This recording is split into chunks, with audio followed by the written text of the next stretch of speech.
서울에다가 베트남 몰을 만드는 거야. 서울에다가 베트남 몰을 만들고 베트남에다가는 서울 몰을 만드는 거야. 여기다는 베트남서 그런 베트남 예를 들어 월남 시대에서는 팔고 베트남에 서울 갖다 팔아주는 거야. 서울 그렇지 않아. 그런 아이들 많이 갖고 있어.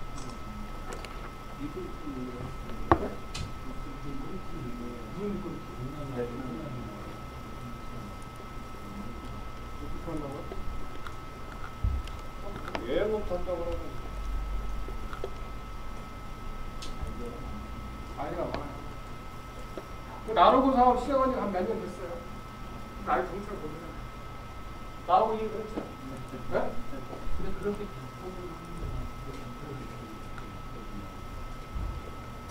기본 매출이 계속 돌아가니까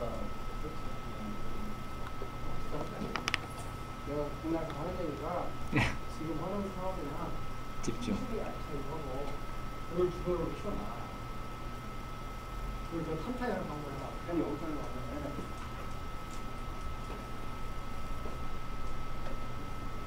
안 돼요?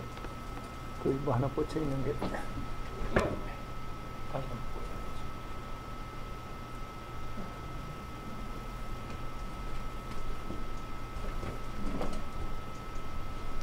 키보드로 넘겨야 돼. 그래.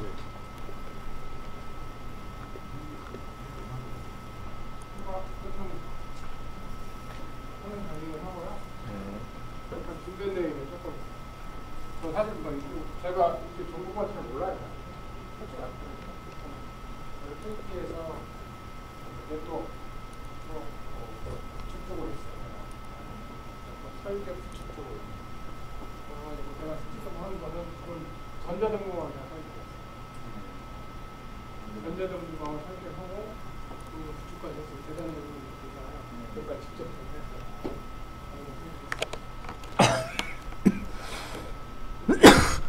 그런 사이즈에서 연간 투자를 많이 하면 800가 있잖아요. 돈을 좀 받아야 돼. 실질적으로 헐지로 안 끊어서 실질적인 정보 보안이나 서버에 실질적인 많이 나왔고 솔직히 디테일은 몰라요. 정부서 땅이 될까요? 지금도 그래요. 제가 이 학교에 대해서 학교가 예. 그래서 그것 때문에 뭔가 창조 경쟁하고 이 학교 부분을 왜 이렇게 많이 만나냐면 아까 말씀드린 대로 팀이 돼야지.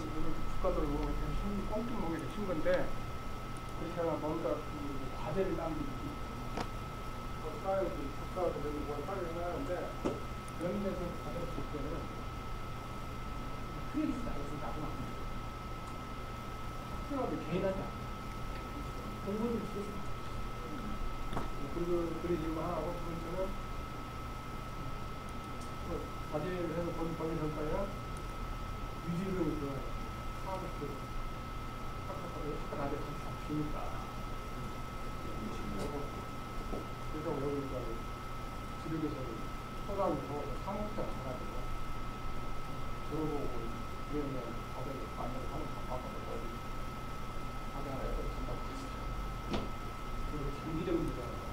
국내는 누가 나오래 국내 이게 다 원하지 않고 다 힘들면 사진이 원하지 않고 장기적인 시간으로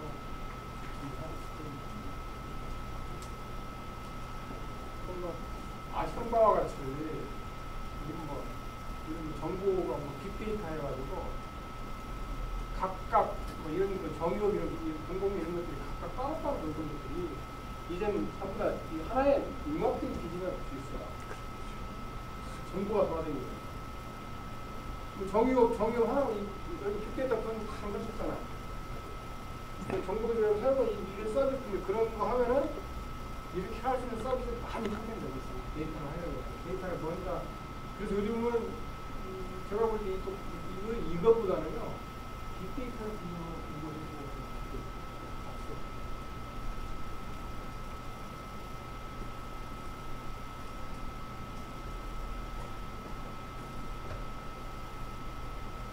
아시다시피 정부가 틀리면 엄청나죠. 수요 사고가 이것은 뭐 법을 분명히 바꾼다고 하니까 정부를 개인정보 피해에 대한 보상 개인정보 보호법이 있는데 지금 굉장히 약해요. 유학이 없어지고 정보법을 300만 원까지 정부 한까지 300만 원에 유출되면 준다고 그래서 법을 개정한다고 하는데 이제 금년 초에 발효하고 지금도 이렇게 공개상 되어 있어서 굉장히 좋습니다. 그럼 정보 이게 이제 굉장히 해고 지금 나타나는 정보가 있잖아요.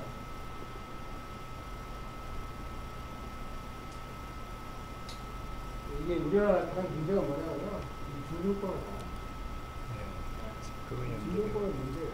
이게 없애버려야 되는데 이게 좀 대한민국의 독서에 뛰어든 거죠. 이거 중립 하나 까면 다 나오는 거예요. 여기에 모든 게 다 걸려있기 때문에 참 문제예요. 전화번호도 물론 전화번호도 물려가요. 미리 물려있죠. 예. 미리 물려있어. 몇 개 있어.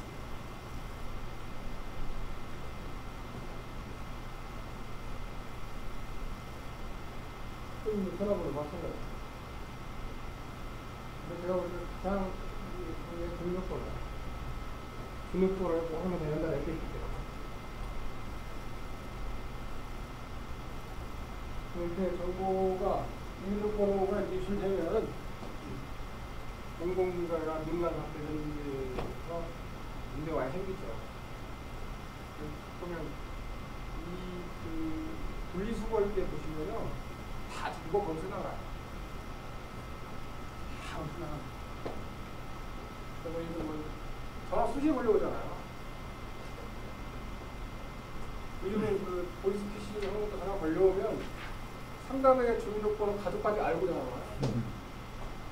주민등록번호 몇 번이고 뭐 가족이 누구실까지 알고 전화. 그러면 안 당할 수가 없잖아요.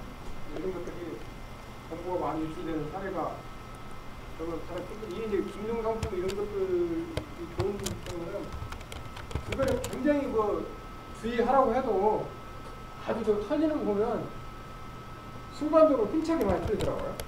그죠? 그렇죠.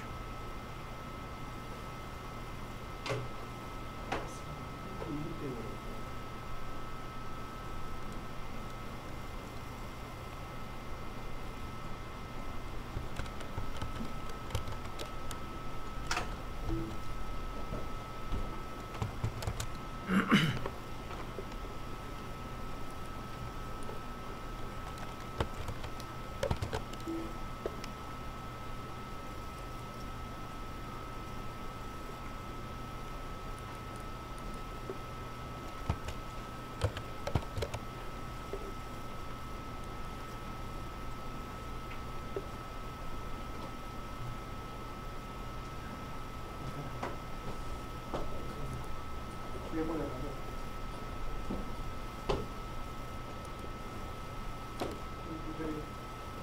정보 유출을 하는 문제들이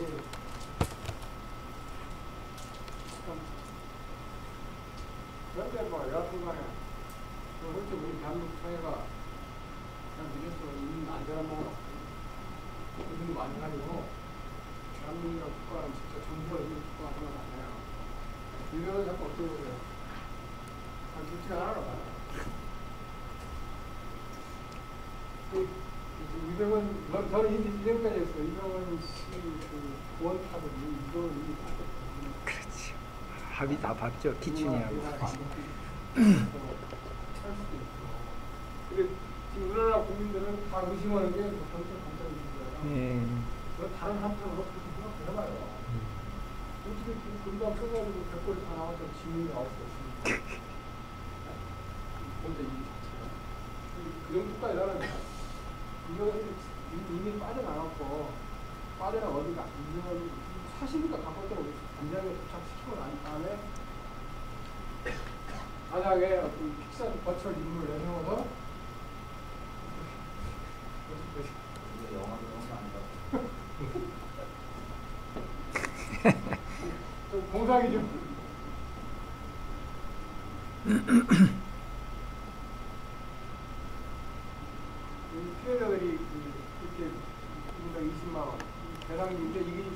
올라간대요. 정보가 유출되면은 엄청난 피해를 뿐만 앞으로 이 기업이 도산할 정도가 될 수 있습니다.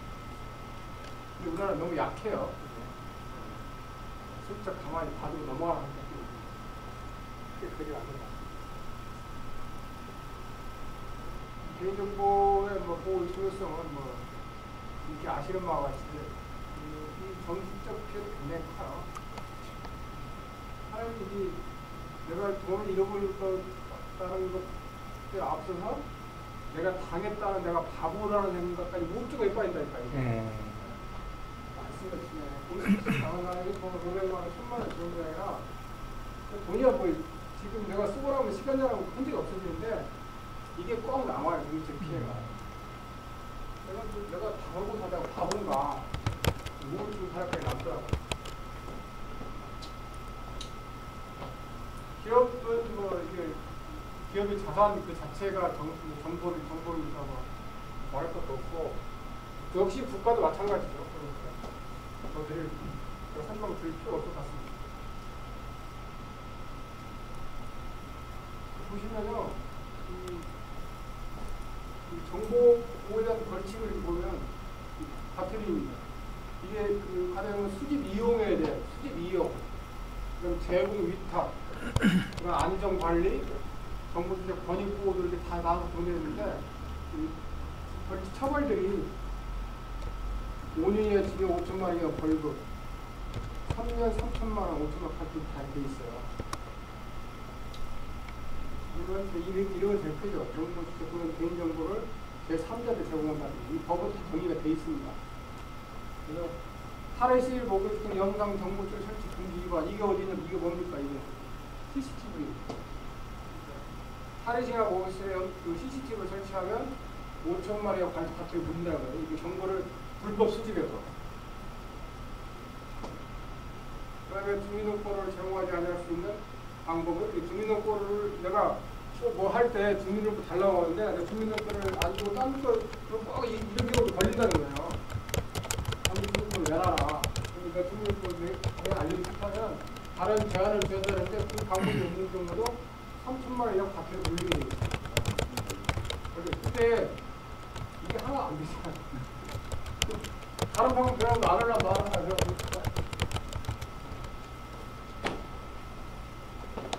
그런 것들 이게 다 정리가 돼 있습니다. 그래서 개인정보를 파기 않는 건 3천만 원 과태료 물리게 돼 있어요. 뭐 파파라치 장난인 거예요. 그렇죠. 법은 이렇게 잘 정부가 되는데 항상 법이라는 어떻게 운영하는 게 중요하죠. 적당히 서로 간에 영어하니까 복잡하고 지금도 이런 사고가 많이 하는데 한 번도 이렇게 조치를 별로 안 들어갔어요. 맞아요. 이렇게 보면 침해 대응 절차를 만들었는데 등급을 만들어놨어요. 등급을 만들었는데 이제 제일 큰 등 1등급이 개인을 식별할 수 있으면 악용할 매우 큰 정보를 1등급인데 이런 식으로 등급을 5단계 정도 나눠놨어요. 그래서 여기에 따라서 침해 대응 절차를 법으로 정해놨습니다.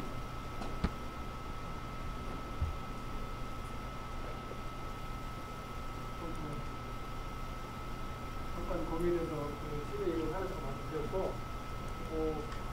보안에서 기본적인 사항만 간략하게 말씀드리고 하겠습니다. 정부 보안의 세 가지 정의를 보면 일반적으로 얘기되어 있어요. 정보 자산을 공개 노출. 정보 이게 보호라는 것은 딱 이거예요. 정보를 공개 노출시켜라. 그다음 변조나 파괴시켜라. 그다음에 지체, 제한 이런 보호하는 것들은 그리고 세 가지 원칙은 아주 원칙은 항상 정보 보호의 세 가지 원칙은 기밀성, 무결성, 가용성입니다. 이것이 확보하는 정보 보안의 가장 일반적이면서도 딱 핵심적인 정의사항입니다. 정보 자산을 공개 노출, 변조 파괴, 그다음에 지체 재난 등을 이용 보호하여 정보의 기밀성, 무결성, 가용성을 확보하는 것입니다. 이게 기밀성이나 무결성, 가용성 뒤에 또 나오면서 많이 설명을 드리겠습니다. 법적 정의로 보면 정보 보호는 정보의 수집, 가공, 저장, 검색, 송신, 수신 등의 정보를 훼손, 변조, 유출 등을 방지하기 위한 관리적, 기술적 수단을 강구하는 것이라고 정부와 촉진기구 4조 4항에 정의를 내려서 정부 보호해야 합니다. 학술적에도 마찬가지죠. 시스템에서 존재하는 위협으로부터 안전하게 보호하는 겁니다. 그래서 정보 보안을 무슨 정의적으로 말씀을 드려보면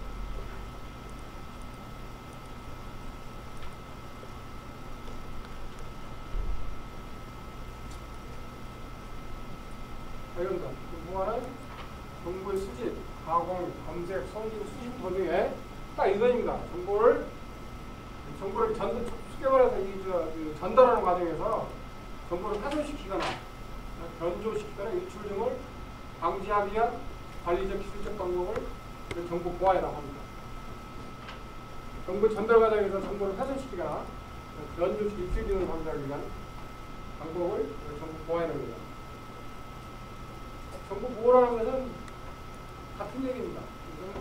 이것은 이렇게 경우에는 정보를 제공하는 공급자 측과 이건 결국은 정보 전달과 똑같습니다. 이것을 유통하는 훼손, 변조, 유출을 사전에 방지하는 것을 목적으로 두고 하는 것을 정보 보호라고 합니다.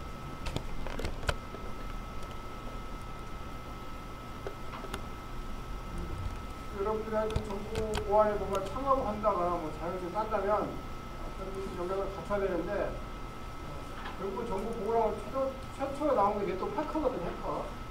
이 정보 보호를 해커로 쳐야 되는데 여기에 기본적으로 여러분들 공부하시려면 이런 것들을 공부하셔야 돼요. 그다음에 네트워크에는 OS 7레이어 쪽 기본적으로 하셔야 되고 그 다음에 ARP 프로토콜 ARP 프로토콜을 생각하지만 웹 어드레스, IP 어드레스하고 리졸루션 프로토콜을 이거 완벽하게 이용해서 그 다음에 TCP/IP 프로토콜 기본 이런 영역을 기본적으로 갖추고 있어야 해커를 한 장 할 수 있다는 거죠. 그 다음에 패킷 구조 분석. 패킷 구조 분석 능력은 이런 것도 수반되는 것들이에요. 센스 레이어 오는 것들. 거기에 따른 헤더를 띄워서 분석할 수 있는 능력을 갖추고 있습니다. 그 다음에 그 아울러 넷도록 장비. 대한 충분한 이해가 있으려고 보안 시스템 있어야 됩니다. 그리고 확장적으로는 랭귀지 쪽으로 꿀꿀 정도를 프로그램 능력이 있어야 이것도 확화가 되고 이런 것들 갖추시면 정부 시스템 보안이나 자격증이나 취업을 하는데 훨씬 도움이 많이 되는 거예요. 그다음에 웹도 해커가 있는 것도 웹 해커가 또 있어요. 웹. 이것도 기본 영어를 갖추셔야 돼요. 소프트웨어 HTTP 프로토콜 이거는 서버 클라이언트 통신 방식을 알아야 찍어서 볼 수 있는 거예요. 그 다음에 이것도 역시 HTML 언어입니다. 자바, XML 이런 것들을 아셔야 웹 해커를 할 수가 있다는 거죠. 그 능력을 공부하시면서 그러니까 이게 무조건 되고 정보 보안이 뭐 달라지면은 사상 보호가 되는 거고 이런 것들이 기본으로 갖춘 다음에 현시화가 있는 것들이 충분히 이해가 빠르고 간단해진다는 거죠. 여기에 관련된 정보 보안 전문가들 보면 몇 가지 자격증이 있더라고요. 그러면 CISSP 학교, 여기는 보안에 관련 이 대표적인 학교입니다.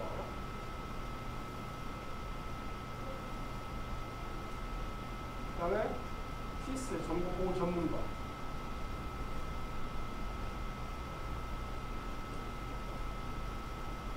시사.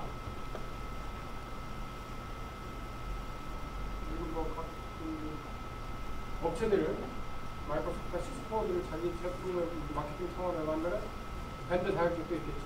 대부분 자격증이라고 하면 정보 보안에 관련된 자격증은 이 정도 수준을 갖고 있습니다.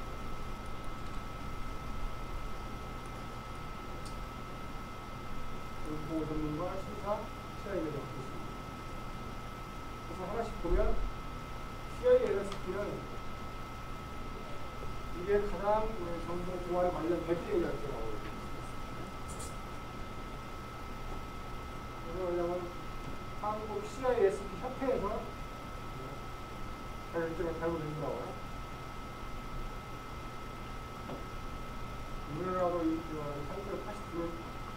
1980년에 가입된 2000년도에 도입된 CIA 디스크라고 있죠. 요게 이제 관련 시험은 아까 그 기본 역량하고 비슷한 것들이에요. 이렇게 도저히 6시간 시험을 합니다. 시스템 접근 통제로 방법론이랄지 통신 방류 네트워크 보안, 보안 관리, 물리적 보안, 응용 프로그래밍 시스템 개발, 암호화, 보안 캡처, 그다음에 오퍼레이션 시큐리티, 복구개입, 관련성 사업을 시험을 바로 8시간 정도 가가지고 점수가 되면 자격증을 발급하고 있습니다. 그 다음에 자격증이 인정한 자격증이 정보 보호 전문가, 스페셜리스트죠. 이것은 그 키사에서 인증해준 자격증이야. 이제 처음에는 키사에서 만든 건데 지금은 그 국가 검정 자격증으로 돼 있습니다. 그래서 정보 보안이기자, 정보 산업기자 자격증으로 바뀌었습니다. 이것은 시험이 국가 자격증 시험은 대부분 60점 만점에 80점 과락형 상승이 있죠. 과목은 필기시험까지 실기시험으로 나눠서 보고 있습니다. 이것도 자격증 치료가 이런 게 쉬운 것 같아요. 이런 정보 이쪽 국가 그 검정 자격증은 대부분 문제 은행식이다. 그 문제 다 공개되어 있어요. 요게 사지선다의 문제들이야. 한 달 정도 책 감이 올라오고 번호 찍으면 다 돼요. 내가 자격증 시험 보니까 우리나라 자격증 요령 말고 따요. 그러니까 그 자격 분야의 전문가가 된다는 것보다도 자격증 시험을 보는 요령 말로 빨리 따요. 이거 금방 따요. 그러니까 실기 시험을 할 때 실제 실기 시험이지만 이게 그 자기 말로는 논리적 그 상황이지만 사실 이게 객관식이에요. 답이 딱 정해져 있는 것들이거든요. 단답으로 쓰면 되는 거죠.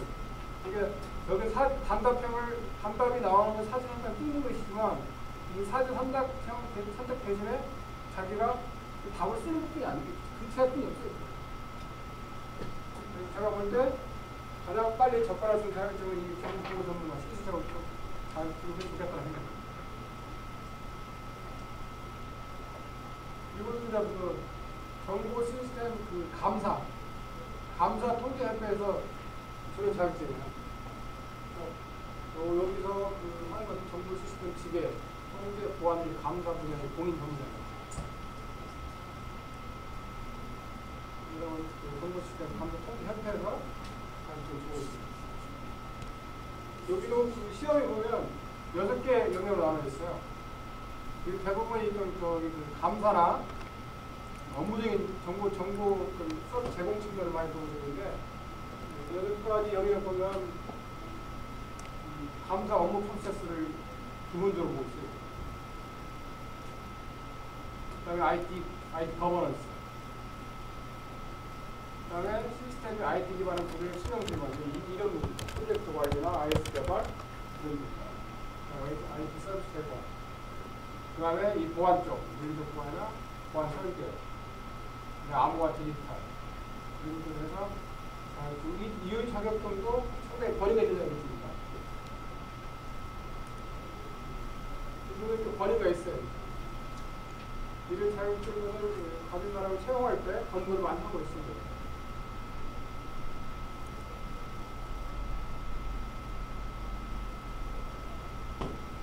채용은 이런 내용을 나오고 있죠.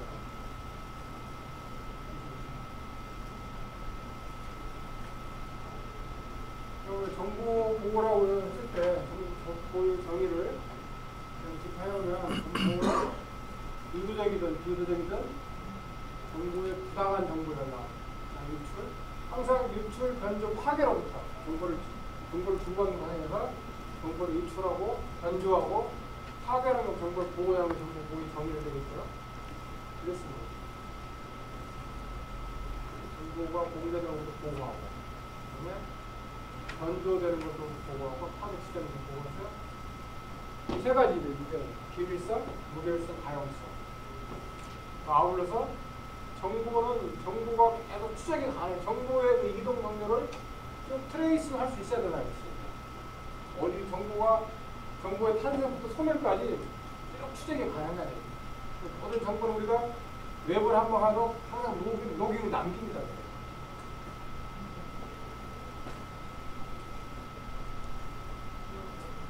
정보를 또한 이걸 가지고 예를 보면 첫 번째 이유는 정보 차단이 있어요.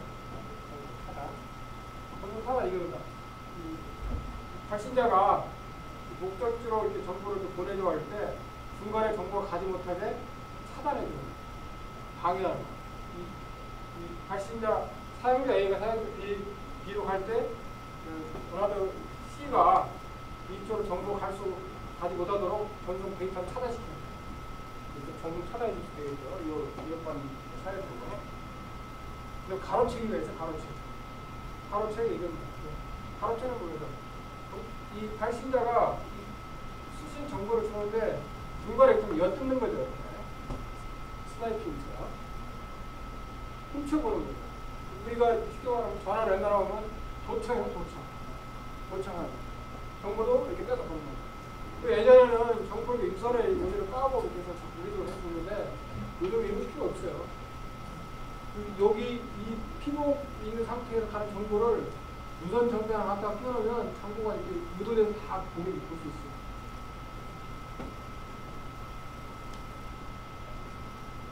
그러니까 변수가 있어요.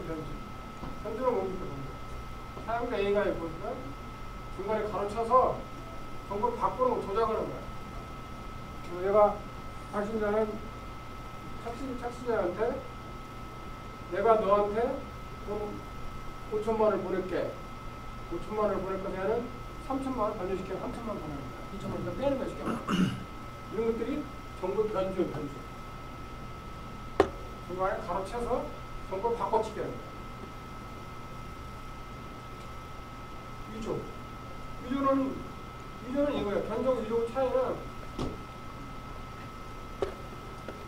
변조는 정보를 생산자가 정보를 원하는 사람을 줄 때 그 정보를 중간에 가르쳐서 정보 내용을 살짝 바꿔치는 변조가 되는데 위조는 이 발신자 생산자 아무 관계 없어요. 엉뚱한 정보를 많이 주는 거예요. 이거 화폐, 위조 화폐로 보시면 상관되죠. 적폐공사라는 그 화폐를 발행했는가 안 했는가 알지 못하는데 이 화폐로 막 돌아다니는 것처럼 이 정보 위조도 마찬가지입니다. 발신자 상자 A도 모르게 상자 C가 B에게 정보 전송할 때 위조해서 전송하는 거예요. 자기 자의적으로 정보나 생각을 보내는 거예요. 발신자 의도나 아무 관계없어요. 있고, 우리가 정보를 모으는 방법은 이런 말씀 많이 듣죠. 관리적, 물리적, 기술적 보안이라고. 세 가지가 보안에 대한 정보를 모을 수 있다는 거죠. 관리적 보안이라는 건 뭐냐면 하나의 정보 보안에는 정책적인 측면이에요. 교육을 시킨다거나 정보 보안 정책을 세운다거나 그다음에 정보 보안 조직을 만들어 운영한다거나 이런 것들이 관리적 보안에 들어갔습니다. 물리적 보안은 정보를 외부로 유출 안 되게 여러 가지 시설을 하는 것이죠. 시간 장치를 한다든지, 누가 부를 때 트릭 관리를 한다든지, CCTV 한다든지 이런 것들을 물리적으로 정보를 밖으로 파괴나 전환 안 되게 돌아오는 통제하는 방법들이 있죠. 그러니까 우리가 비로소 IT가 하는 기술적 보안 이런 것들이 기술적 보안 하는 거죠. 서버를 설치하고 그래서 방화벽을 설치한다든지 이런 것도 기술적 보안이에요. 그래서 전산 환경에서 정보 재산이 유출 파괴되는 정보가 이제 가장 핵심적인 우리가 실제로 IT에서 정보의 보안이랑 이쪽으로 얘기하면 기술적 보안을 얘기합니다.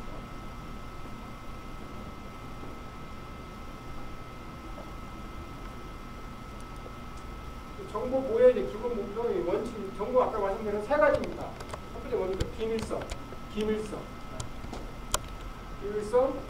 무결성. 기밀성은 정보 소유자가 원하는 대로 정보가 비밀이 유지된다는 거죠. 정보를 내가 생산하면 공개할 때는 공개하지만 그 외에는 비밀이 끝까지 유지된다는 거죠. 이건 물론 가장 중요한 것이죠. 정보 자체는 비밀이 내가 정보를 생산한 비밀이 항상 유지돼야 된다는 거죠. 정보가 태어나서 소멸될 때까지 정보 비밀성. 이 무결성은 또한 정보의 완결성이죠. 이걸 생각은 비인가된 자에서 정보를 생산하거나 인가되지 않은 비인가에 대해서 정부가 원래 목적 외에는 변경이나 삭제, 생성이 안 돼야 된다. 그리고 이게 정부의 변경이나 삭제, 생성은 반드시 그렇게 해야 될 원인과 이유가 있어야 되는, 그게 없이는 이게 되면 안 된다는 거죠. 하나는 게 두 번째로 무결성입니다.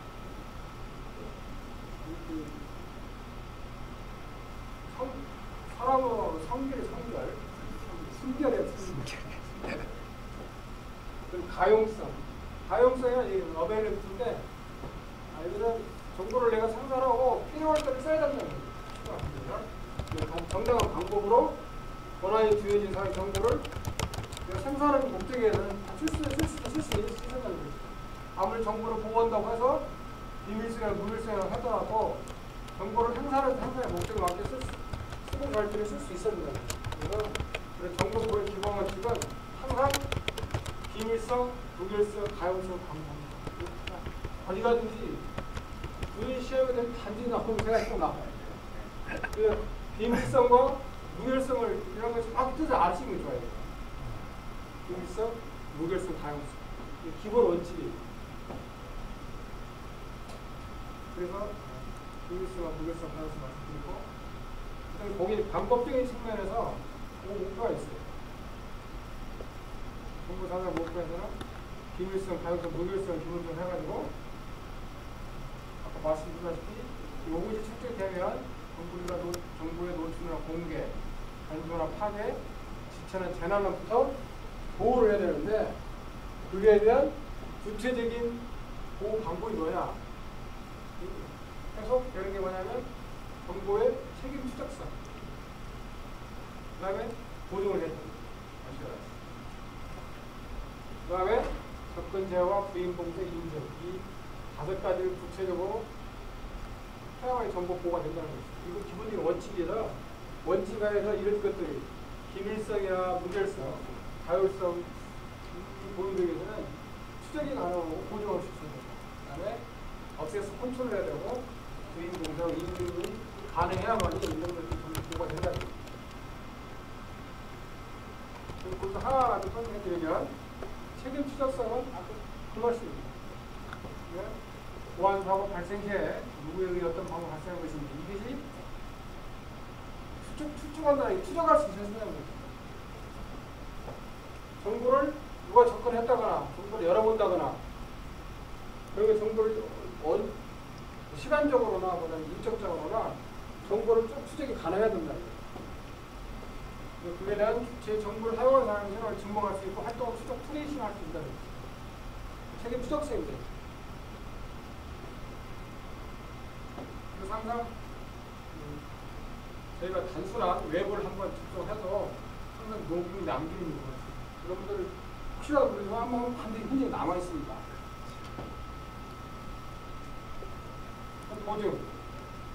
보증해주는 어센티케이션은 그리고 좀 이게 이런 일들이 굉장히 많이 발전했죠.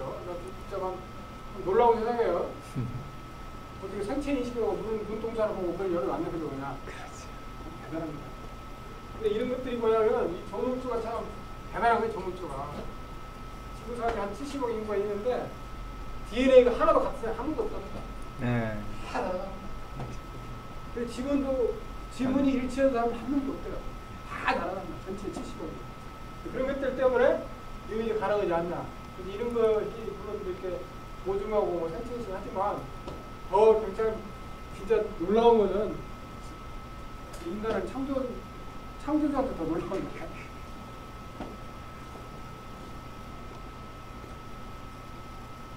부인 봉쇄, 메시지 송신수의 부인 방지. 그러면 분명히 메시지를 주었는데 송신했는데 내가 송신 안 했다고 부인할 수 있냐? 안 된다는 거죠. 구술을 반드시 중요하고 받았을수록 하게 만들어야 된다. 부인 봉쇄라는 거.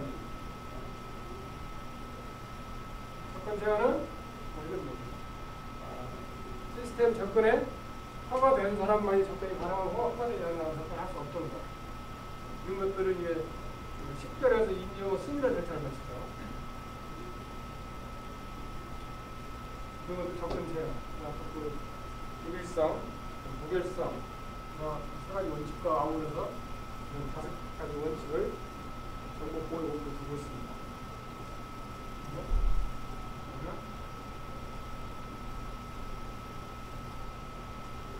책임 지적성 보호령, 접근 제한, 주인공의 인증 경우.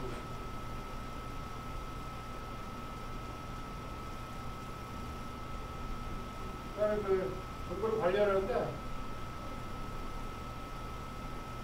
정보 보안 등급은 좀 오래된 얘기인데 일반적으로 이렇게 7개 등급으로 나눠 있어요.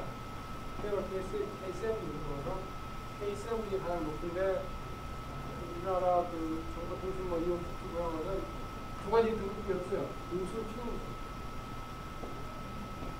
그래서 뭐 이것도 관계성이 없기 때문에 최소한 K4 이상이고 중간 이상은 된다는 것은 뭐 딱이 뭔가 관계성 있는 딱딱 끊어지는 건 없어요. 굉장히 주관적이기 때문에. 실질적으로 우리나라에서 정보 보호 관리 등급 중요한 것은 정보통신망법 41조나 시행령 55조에 달렸는데 이 내용 이렇습니다. 심사 기준을 정해서 이게 그 기능원사죠. 첫 번째로 심사 기준을 봐요. 심사 기준을 보면 정보 보호 관리 체계에 굉장히 중요한 정보 보호 관리 체계를 어떻게 잘 구축해놨는지 오랫동안 운영했는지를 보는 심사입니다. 그다음에 그 조직, 이 정보 보호 쪽에서는 이 조직이 굉장히 중요해요. 정보 보호를 위한 전담 조직이라든가 예산, 이쪽 정보 보안 쪽의 예산이요. 사실 이 CEO들이나 기업하는 사람들, 국가 예산 쓰는 사람들은 굉장히 꺼려하는 이 예산이에요. 투입하면 왜 부르지 않는 게, 그러니까 저기 그 인터넷 지원원 간단 예를 들면 이명박 정부에서 가장 힘들었다고 막 얘기해요. 이명박 대통령은 손에 맞추고 눈을 볼 수 있는 것만 투자를 한 거예요. 원래 그 사람이 콘크리트 시멘이라. 사람도 나가면 하루에 땅 파면 콘크리트 100m 딱 보이잖아요. 다리 보관을 해고. 근데 이게 이 예산을 하는데 가까우로 가더라도 뭐 사진 눈에 보이는 게 아무것도 없는 거야. 굉장히 힘들었다는 거예요. 무슨 얘기죠? 근데 이게 사실 그 이명박 정부 동안에 많이 후퇴를 했던 거예요. 그래서 그때 정통벌이 없어진 거예요. 웃기는 얘기죠. 정보통신부 없을 때, 제가 특징을 얘기하면, 일본에서는 우리나라 정보통신 벤치마킹 왔을 때요. 그러니까요. 앞서가고 있는. 벤치마킹 왔는 순간에 와인수가 뭔가 없을 때 보입니다. 재밌는 나라를 살아. 일본에 벤치마킹 많이 온대요. 네, 서울시도. 또 하나 벤치마킹으로 이게 벤치마킹. 쓰레기 정리하는 벤치마킹 온다. 어떻게 대한민국에서 쓰레기 돈 버리는 걸로 돈 주고 버리는 걸로 체계가 모른대요. 다른 나라 다 실패했다는 거예요. 네, 막 같이. 쓰레기 정리하는 거 하면 개발한 거예요. 일본에도 계속 실패를 한대요.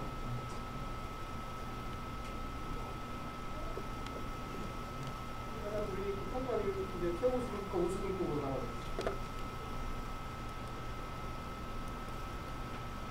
그리고 정보 보호 관리 등급 심사하기 보면 법으로 한국 인터넷 지능으로 지정을 해놨어요.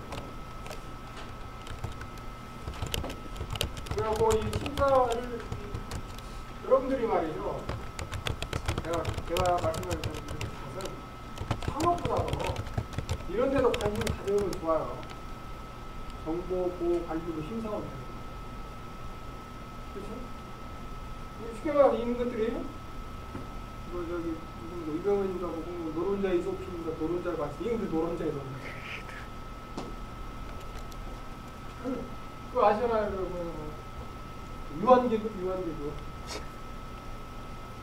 힘들게 이럴 수가 없어요. 이런 데 관심 가지고 있어요. 그래서 이런 데 관심 가지기 위해서는 아까 그 어려운 자격증 몇 가지 말씀드렸는데 심사 어려우냐고 따지지 말고 그리고 국가 공인 자격증을 하나 따셔서 회를 쌓고 있다 보면요 이거 들어가는 거야. 이거 들어가면요 한번 어디만 순간 왔다 갔다 한 번씩만 했어요. 그 호텔을 지어주고 아주 힘들어. 괜히 뭐 힘들게 돈 들고 처음 했을 거 없고. 제가 토요일날이면 저희도 가거든요. HS라고. 그 내셔널 국가 직무 표준. 국가 직무 표준한 대관료에 참석하는데 이 사람 잘 있어요. 그게 뭐냐면 우리나라에 자격증하고 학교하고 직업하고 다 따로 나오잖아요. 지금. 예. 자격증 따로 뭐해? 다 필요 없어. 그래서 파크에 있는 거 뭐라 하냐면 그거 다 1차 시켰다는 시켜요. 그게 잘할 거예요. 그거들 기준이 있는 걸 다 푸시고 다시 만드는 거예요, 지금 이게요. 그래서 우리나라 전체 직업이 11,000개 된대요. 미국 이런 데 이국 같은 전 세계적으로 직업이 35,000개가 된대요. 박근혜 정부가 그 직업을 다 카피하라 했대요. 그 직업 많이 만들고 있어요, 직업을. 대단하게 많이 만들고. 아까 보면 발 관리사도 직업이 되는 거거든요. 발 관리사. 발가락 교정사도 이제 직업이 되는 거고. 거기를 하고 제가 이제 맡은 게 작년에 이동통신 맡았고 올해는 보안 설계를 맡았는데 그런 것들에 그런데 가서 참여하면 그 돈 되면 그런 메시지 많이 와요. 그냥 모의사무소 한번 가봐야 한 50만 원 주라니까요. 그거 얼마나 됐습니까? 몰라봤어요. 쌓아놓은 캐리어가 있어요. 네? 한 10시쯤 가갖고 원래 5시까지면 3시간 도망가요 또. 이게 나라고 이게 좋은데 그래서 이런 것들을 그러니까 시간 이런 것들이 뭡니까 그 니치잖아요. 틈새잖아요.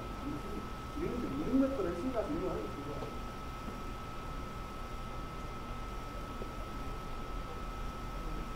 관심 가져보면 법으로 정해진 것들이 있습니다. 그다음에 여기서 등급을 아까 말씀 아까 앞에 말씀 똑같네요. 정보 제일 많은 게 정보보호 관리하는 보호조치 수준인데 여기에서도 정보보호 조치 수준이 10장 정도 제일 많아요. 여기 다 들어가 있어요. 이렇게 따라서 이걸 평가를 해서 우수와 최우수 나누면 돼요.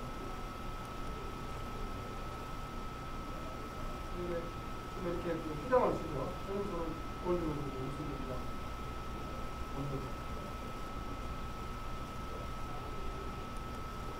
우리가 뭐 아셔야 되니까 정보기가 보호의 범위는 현실과 확정과 내적과 몇 가지가 있는데요. 제가 생각하는 정보 보호는 뭐냐면요. 정보 생산자가 정보를 잘 만들어 보호하라고 해요. 이게 다 필요 없어요.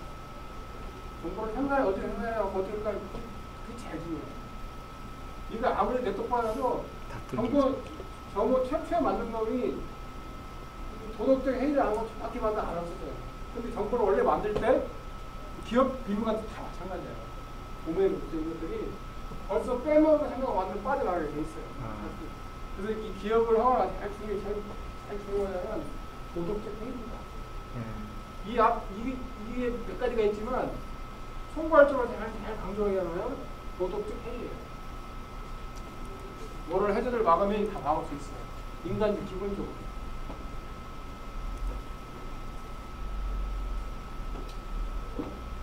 정보의 보호 구성 요소를 보면 처음에 준비 단계에서 이런 것도 있죠. 영상을 분석한다. 이게 사실 제일 중요해요. 정보 보호에서. 이게. 그래서 정보 시스템을 설계할 때도 마찬가지고 제일 중요한 것은 정보 시스템을 사용하고자 하는 사람이 거기에 대한 리퀘어먼트를 정확히 얼마큼 주냐 안 주냐에 따라서 그 시스템이 잘 들어가 안 들어가거든요. 가장 중요한 건 이겁니다. 이걸 정확히 디파인 못해주고 그럼 이거 개발자나 개발하는 오너십 가진 사람들이 이걸 가만히 생각하면 시스템 돈을 아무리 많이 투자해도 시스템은 잘 돌아갈 수 없어요. 잘 짓는 문제예요. 이거에 따라서 다 되는 겁니다. 그렇게 써요.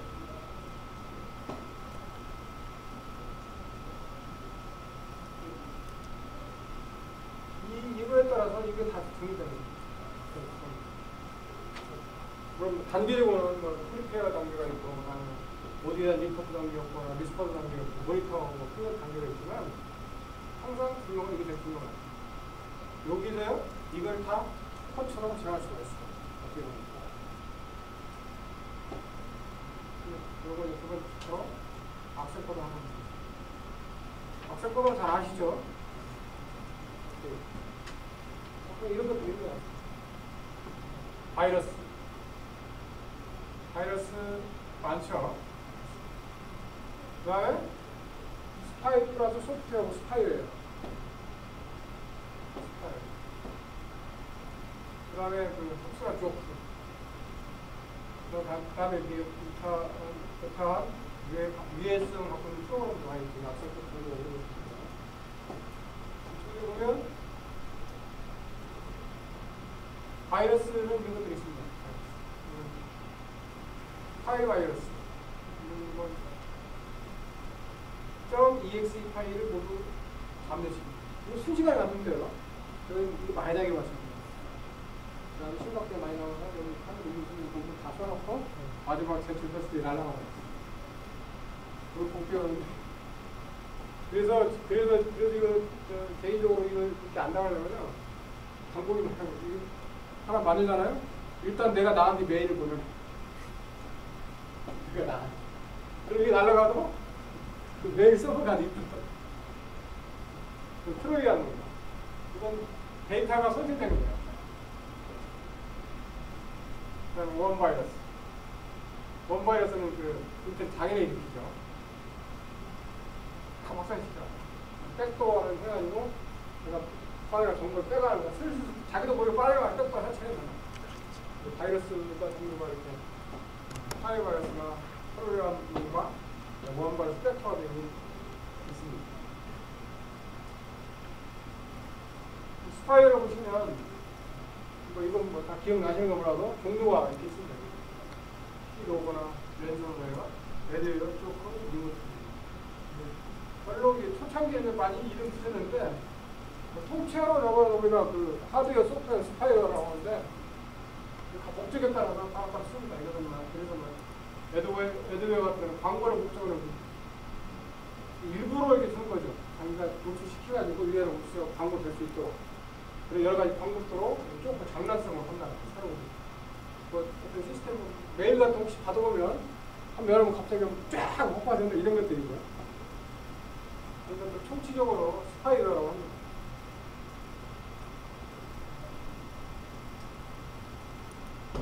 바이러스를 보면 한글들이 똑같은 내용입니다. 원바이러스. 이런 것들이 접화 정도를 보면 많죠. 웹사이트를 특히 요즘은 이 웹사이트를 광고를 좀 조심해야 되겠더라고요. 여러분 뭐 무료로 들어가면 나도 모르게 그냥 그 바이러스가 쭉 타고 들어가고 시스템을 내려주면 나도 최종적으로 마비되니까 보이더라고요. 항상 저는 개인적으로 PC에다 뭘 복사를 안 해놔요. 그냥 가끔에는 USB로 복사해놓고 PC 하나 떼고 해놨습니다. 빼면 안 난다. 이런 데서 많이 발생해요. 미국에서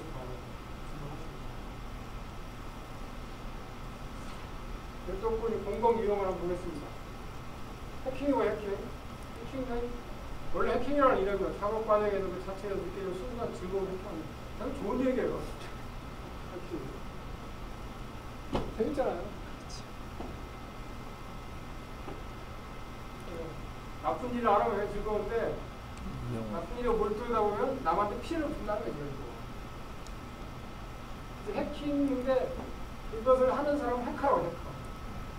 그러면 자신들이 원래 의미를 한번 살펴보면 컴퓨터 시스템 내부의 동작자의 심취하는 거예요.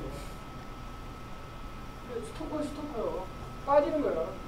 빠져갖고 굉장히 사람이 굉장히 좋은 거예요. 사실은요. 살면서 호기심을 가져갖고 매료된다는 거야. 그죠? 그러다 보면 그걸 만들어서 조작되는 거죠. 실력가들.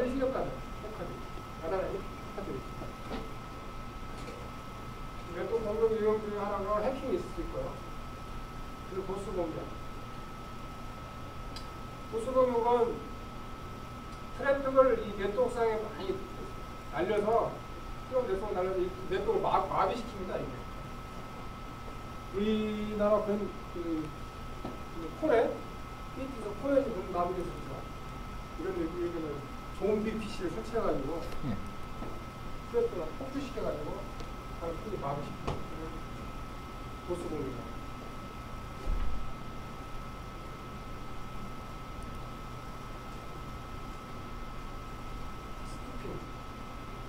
뭐예요?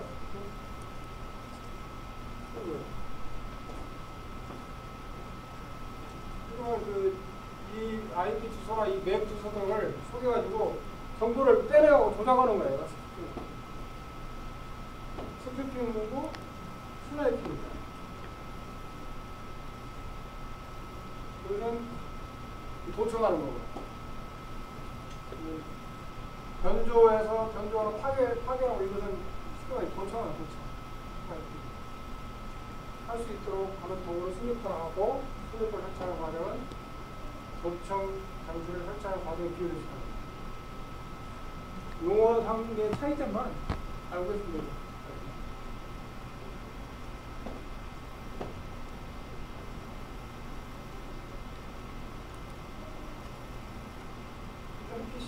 피싱 많이 나오죠. 피싱은 프라이버시 플러스 피싱. 위정 홈페이지를 만드는 거죠. 국민은행이라고 들어갔더니 누가 정보를 다 줬더니 엉뚱한 데 가서 해킹하는 거예요. 피싱. 보이스 피싱으로 가서 똑같습니다. 보이스 대신에 인터넷을 통해서 피싱하는 거예요. 스파이웨어는 컴퓨터 이용자 모르게 설치되는 불편이 있습니다.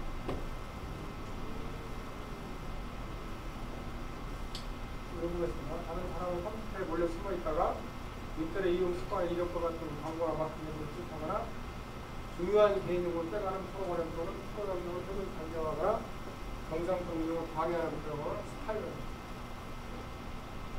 일반적으로 그런 소프트웨어들을 총체적으로 스파이 플러스 웨어 스파이웨어라고 합니다. 여기서 아실 것은 이 용어의 부분만 하시면 될 수 있어요. 스파이웨어, 그다음에 인터넷 피싱. 용어의 원천은 알면 되죠. 피싱이라고 하면 프라이버시 플러스 피싱이 아니고 스파이 플러스 웨어, 스네이킹 냄새를만 도청하는 것만 아시면 좋겠습니다. 그다음에 암호화라는 것입니다.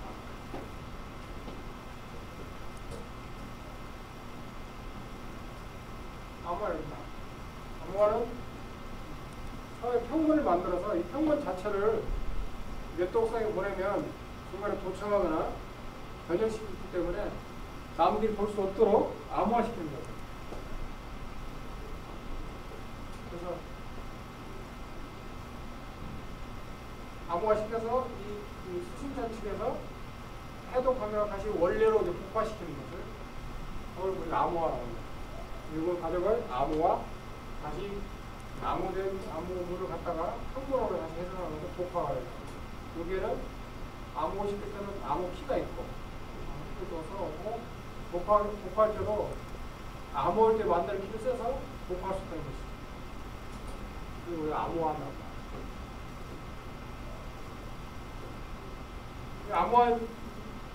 암호 키를 만드는 방법에는 두 가지 방식이 있어요. 대칭 키 비밀 암호 방식이 있어요. 대칭 키는 이 보내는 사람하고 받는 사람이 키가 같아요. 암호화 시킬 때 암호화 시킬 때 만든 키를 복구해서 그 키를 사용해야 돼요. 그래서 키가 송신줄과 수준이 같아서 대칭 키다. 송신하는 두 사람과 서로 같은 키를 가지고 있어요. 그래서 만약에 이게 받는 사람이 N명이다. 그럼 키가 N명을 갖고 있어요. 대칭 키를 서로 암호화 시킬 때와 복구화 시킬 때 키가 같은 키를 사용하는 우리가 대칭 키, 비밀키 암호 방식을 하는 방식이 하나 있고요. 그냥 공격키 암호 방식. 공격키 암호 방식은 아까 이렇게 하면 이 방법 단점이 뭐냐면 이 키를 잃어버리면 키를 하나 잊어버리면 처음부터 마비가 돼요. 그런 것을 방지하려고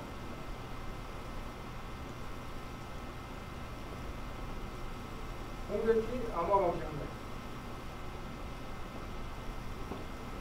그래서 공격기 암호 방식은 이렇게 하는 겁니다. 암호 알고리즘에서 이 중에서 이 공격 키를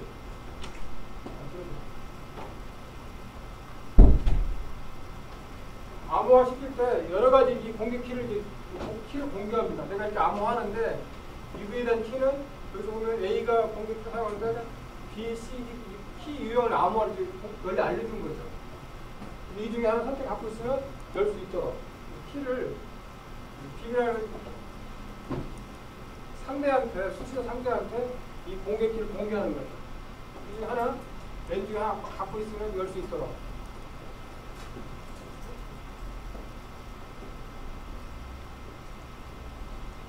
그 다음에 우리가 이제 정도 보완으로서 침 차단 시스템이 있을 수가 있어요. 침 차단 시스템. 침 차단 시스템은 이쪽 그 내부 네트워크, 외부 네트워크에 있을 때 외부에서 들어오는 정보가 내가 원하지 않는 정보가 차단시켜버리는 거예요. 침 차단 시스템. 그 인터넷 같은 외부 네트워크에 있는 앵거 같은 이 네트워크를 물리적으로 차단시키는 거예요. 그 방법은 이 들어오는 패킷에 헤더를 검사해가지고 내가 지정된 헤더가 아니다. 이런 침입을 차단시켜. 여러분 혹시 어느 회사로 자기가 메일 보냈을 때 메일이 그 회사로 안 들어가고 다시 수신이 안 돼 되돌아온 경우가 있어요. 그러면 이건 내가 지정된 메일이 아니다 하고 다시 회사를 바꾸거든요. 그런 경우는 쓰이는 게 침입 차단 시스템 강화돼요. 사전에 그 사람하고 메일을 주고 받으려면 지정을 해줘야 돼요. 내가 너한테 보낸다는 거죠. 그래서 패킷 헤드에 지정해줘야만이 그 리스트를 갖고 있어야 내 메일 들어가는 거죠. 그럴 때 하나의 방어를 파해야 됩니다.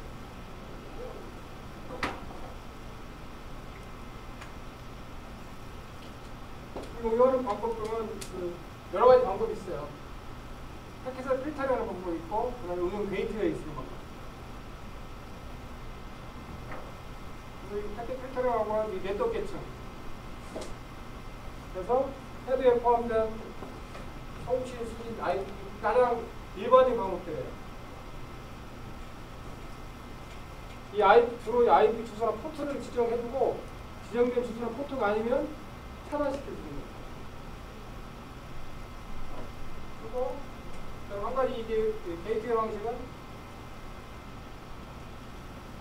여러 가지 방법들이 아주 이런 응용 어플리케이션마다 다 다르게 있어요. TC까지 운영자 측에서 구성되는 이쪽 어플리케이션 내에서 구성되는 게이트웨이 방식. 여기에 따라서 어떻게 하냐에 따라서 비용이 들어가고 안 들어가는 거예요.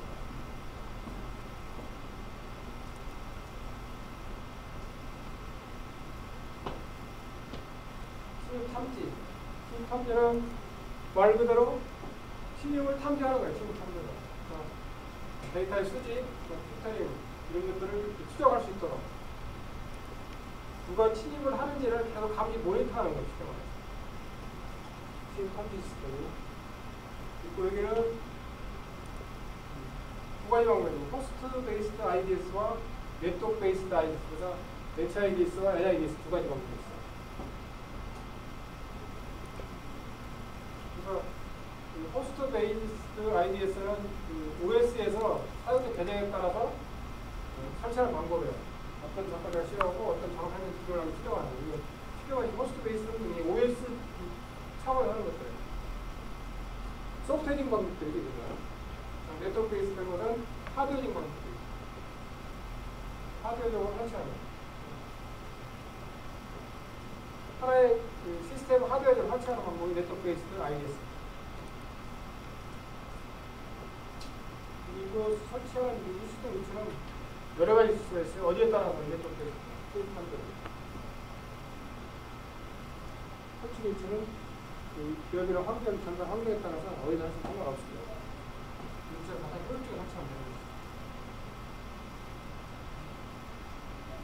여기 사례를 한번 주로 사례를 보면 첫 번째 보면 왜 그러니까 정보 유출 방지 시스템인데 왜 설치하다가 보면 지금은 이제 디지털 자산이 완전 집중화 되어 있다. 물리적으로 생산되는 것들이나 아니면 버추얼적으로 원리적으로 요즘은 이제 이런 것들도 사실은 물리적이지만 옛날에는 다 수동으로 사람이 일일이 했지만 다 정부에서 생산하기 때문에 굉장히 중요한 정보가 이제 자산이 됩니다. 우리 노하우가 있는 것들, 나리들이 데이터들이 굉장히 중요한 시점이 되기 때문에 이 정보 보호 시스템이 필요한 시점입니다. 그래서 기업 자산들이 강한 기술 자료. 사실 이 생산하는 이 정보도 중요하겠지만 요즘 특히나 이 영업 자료 같은 거, 이건 전쟁이에요. 우리가 그 개인 정보 유출되고 이렇게 떠나는 것들이 다 이런 것들이에요. 개인 정보 하나에 뭐 싸게는 30원, 50원, 비싸게는 몇천 원씩 받아요. 그 개인 정보도 그 개인 정보를 가진 그 개인의 밸류에 따라. 그래서 뭐 그 사람이 확실히 높고 박사다 이런 사람 모은 정보라면 몇만 원씩 가는 건 하나에. 기업 자산 데이터가 이런 게 있기 때문에 그 다음에 지금 결제 배포 정보, 도면 정보 이런 것들 지금 중국으로 많이 빠져나가잖아요. 이것들이 굉장히 중요한 자산을 가지고 있습니다. 빠져나가야 될 때, 빠져나가기 때문에 시스템이 필요한 거죠.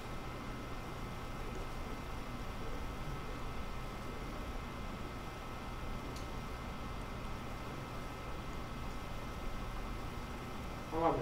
이것들이 앞바닥에 강화벽. 여기 침입 차단을 하면서 여기 인터가 강화벽. 그 다음에 특정 서버를 불필요한 서버 보안을 시켰습니다. 침입 탐지 같은 시스템을 보완했습니다. PC 정보를 보면 PC 보안도 있고, 침입 탐지, 내부 네트워크를 심리화하는 모니터를 탐지 시스템을 설치했습니다. 그리고 이 보면 이 피해 손실 원인은 기본적으로 인간의 실수가 많지만 기술적 파괴 행위, 조정기관 사람들이 파괴 수혜를 많이 있는데 인간의 실수가 많지만 손해 있는 사람들은 대부분 다 내부 직원들이고 이런 것들이 예전에는 뭐 절도나 이런 것들이 있는데 대부분 범죄가 데이터 범죄나 컴퓨터 범죄 이용으로 많이 변화하고 있다는 것이죠.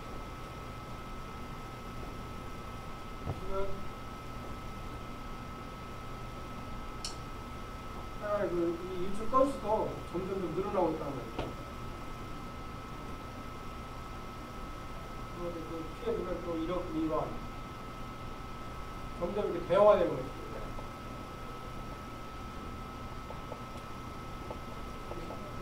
스파이가 좋아하는 것도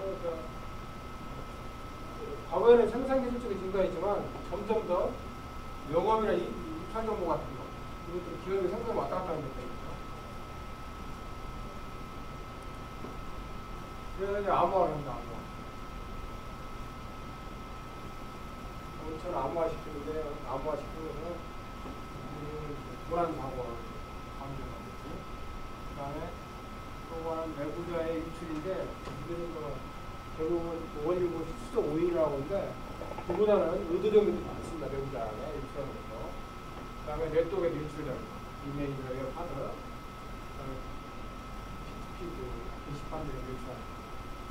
관리자 실수, 주변 정치 관리 이런 것들이 과거 통해서 유출되는 걸 차단하기 위해서 정보를 원천적으로 암호화시키고 차단돼서 정보를 그 안에 보면 정보를 해석할 수 없겠구나. 확인하거나 정보 무의미할 수 있도록 정보 자체를 아예 생산해서 기업이 생산하는 아무 정보 자체를 완전히 암호화시킵니다. 어떠한 유통력이 나가더라도 정보 유출되면은 안 되도록 전적으로 암호화시키는 거예요. 암호화시키는 방법도 있습니다. 생성 시점으로 실시간 암호화라고 해요. 제일 중요한 건 이것도 암호화. 이제 생성 시점 한 타임 미쳐보면서 암호화하면 아무 의미 없습니다. 이게. 암호화도 뭐 선택적으로 하는 게 아니고 관계적으로 반드시 할 수 있고.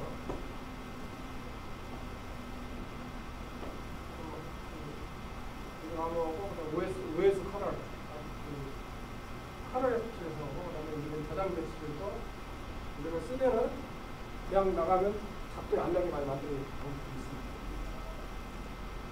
아까 얘기한 대로 공용키 기반, 공개키 사용하는 암호하고 전자인증서를 안 되면 이게 사실 이것도 헛되게 많아요. 왜냐면 이것까지 다 카피해 놓아야 되니까 직접 안 되는 거예요. 그러니까 그래서 이게 기술이랑 이게 진화하는 것 같아요.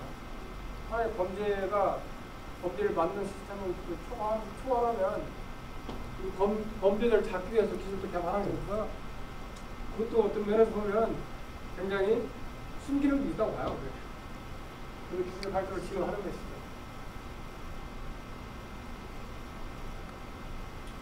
메모할 때도 잘 정리해서 메모를 쓰고 저장을 안 하지 못하고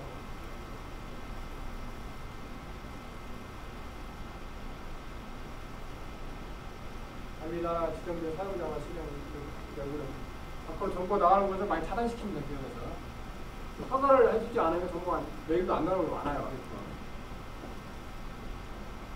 요즘 같은 일반 기업에서는 아시겠지만 메일도 그냥 뭐 하는 문서 하나 첨부해도 메일 안 나갑니다. 첨부도 나요. 만약 나가면 관리자한테 하나가 답이야 나갈 수 있도록 그 다음에 문서가 하나 생산하면 문서의 생산자가 누군지 반드시 내부적으로 알 수 있도록 이런 정보들이 아까 얘기했던 훼손이나 변조가 안 되게 만드는 거예요. 변조되면 이것도 하나가 정보를 추적 가능한 가능성이 생겨납니다. 이거 워터마크 찍었습니다.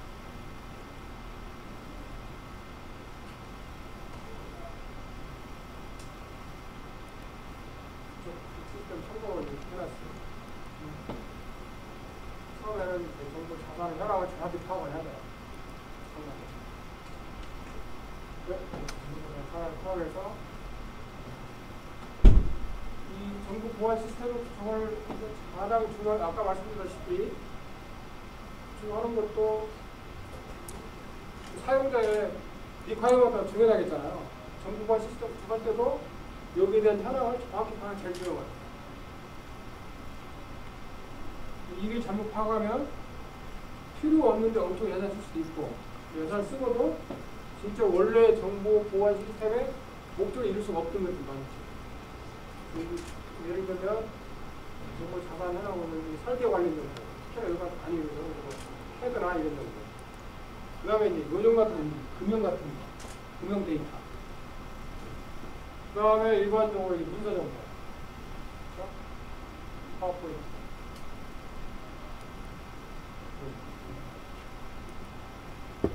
그리고 이런 정보 보안 문제점을 정확히 파악해야 보안 시스템 구축을 할 수 있는 기반을 갖출 수 있습니다. 방법론은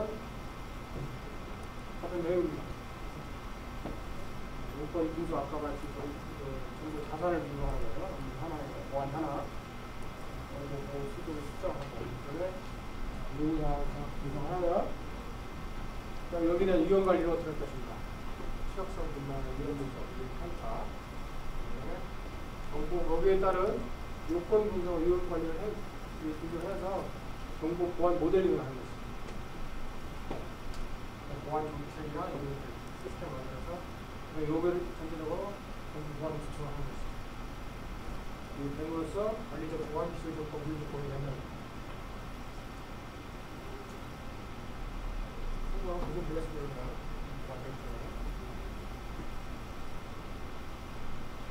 보안 정책은 일반적으로 무단 유출을 원천 차단하는 거죠.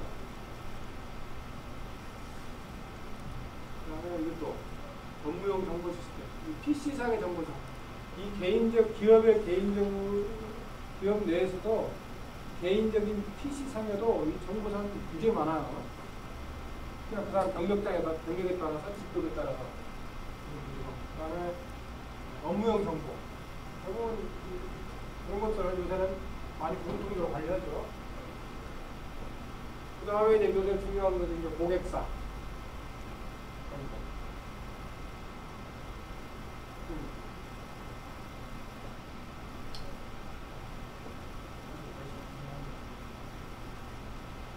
보안구축 운영이나 일반물 시스템. 구축된 모습 보면 여기 있습니다. 자기 문서를 암호화하지 않는 문서. 여기 전자인증이나 서명 이런 걸 말할 수 있고. 이 시스템은 문제 시스템 보안 시스템을 사용합니다. 전자인증 기반 형식도 없어요. 문서 보안. 문서를 작성하면 강제적으로 요새는 보호가 됩니다. 암호화. 우리 문서가 작성하면 작성하면 무조건 암호화 되는 시스템이 있습니다. 소명 보안.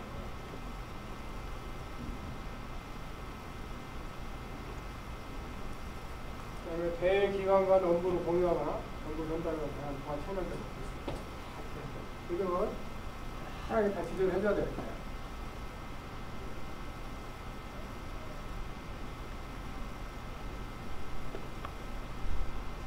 수업 시간에 말씀을 드렸습니다. 잘 아시는 내용이라 특별히 드릴 말씀은 없지만 제 말씀 드렸습니다. 수고하셨습니다. 잘 들어주셔서 감사합니다. 고맙습니다.